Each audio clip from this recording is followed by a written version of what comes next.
Who do you think should be on Andrew Berry's radar at sixth overall? Yeah, so my latest mock draft that I did this week, I really thought based on some of the noise at the combine that Monroe Freeling is climbing up draft boards. He had a really good workout, and when you really look at it, he's the first like true left tackle in this class that teams don't have some like doubts about size wise, or that might have to like move to a different spot maybe.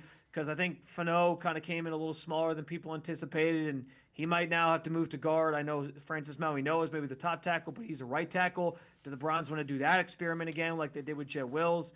So I actually mocked Monroe Freeling to the Browns at six.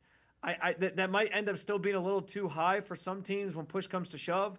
But listen, I think trading back is very much in play for the Browns. Maybe into the early teens with a team that wants to get up if one of those defensive players slips, like a Caleb Downs or an Arvell Reese, or maybe if somebody really wants a Carnell Tate.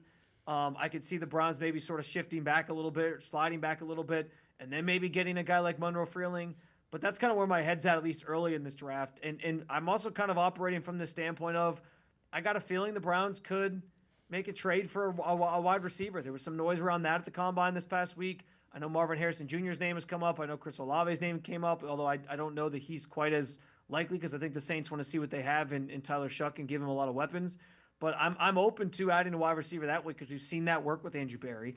And if they do that, I think that probably pushes receiver as a need that they still have, but probably not something that you're taking with your first pick in the first round necessarily. So right now I'm looking very heavily offensive line, more specifically tackle, and I really like Monroe Freeling as a guy that maybe comes into play as the month here ahead leading up to the draft kind of plays out.